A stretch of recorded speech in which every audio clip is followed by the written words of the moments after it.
Beberapa nama calon Direktur Jenderal Perkeretaapian telah diusulkan Menteri Perhubungan kepada Presiden. Ya, rencananya pengisi jabatan yang telah kosong sejak bulan Juni tersebut akan ditetapkan pada bulan ini.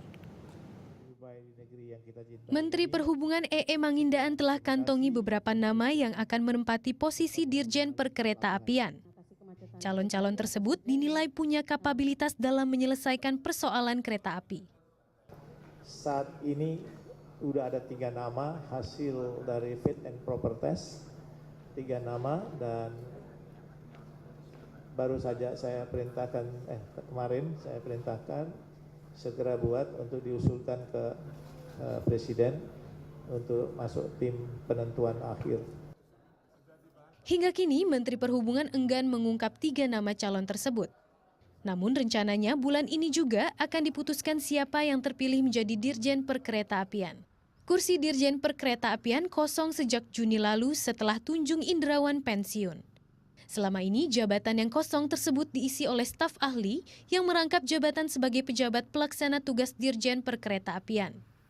Sementara terkait sistem keamanan dan keselamatan penumpang kereta api yang diterapkan saat ini, sejumlah pengamat transportasi menilai sudah relatif lebih baik dibandingkan tahun-tahun sebelumnya. Pada kereta api dalam kota atau Jabodetabek, hal ini terindikasi oleh menurunnya jumlah penumpang yang duduk di atap gerbong. Selain itu, masinis kereta api tidak lagi membiarkan kereta melaju dengan pintu yang masih dalam keadaan terbuka. Begitu pula untuk kereta api antar kota, pengamat transportasi menilai pengamanannya sudah lebih baik.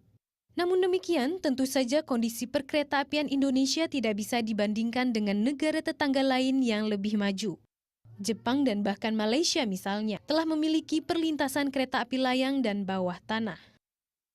Pengamat transportasi menganggap kedisiplinan pengguna jalan di tanah airlah yang perlu ditingkatkan guna kurangi potensi kecelakaan. Seringkali pengguna jalan menerobos palang pintu perlintasan kereta api karena tidak sabar. Kebiasaan kendaraan umum yang menaik turunkan penumpang di sekitar perlintasan kereta api juga cukup berisiko. Padahal kereta api harus selalu didahulukan seperti yang disebutkan dalam Undang-Undang tentang Lalu Lintas Angkutan Jalan Raya. Kami tadi membahas mengenai pasal itu bahwa memang perjalanan kereta harus diutamakan. Kenapa kok harus diutamakan? Ya mana ada orang bisa ngerem kereta di tengah secara dadakan. Untuk mengerem kereta secara baik itu butuh waktu karena paling tidak 300 meter sebelum berhenti itu harus sudah ngerem.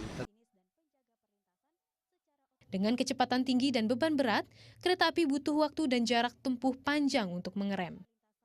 Senin lalu, kecelakaan yang libatkan kereta komuter jurusan Serpong Tanah Abang dan truk tangki BBM milik Pertamina terjadi di perlintasan kereta Bintaro, Jakarta Selatan. Tragedi tersebut telah menelan 7 korban jiwa. Hingga kini, penyebab kecelakaan masih dalam proses investigasi. Prima Sabrina, Bagus Darmawan melaporkan untuk NET.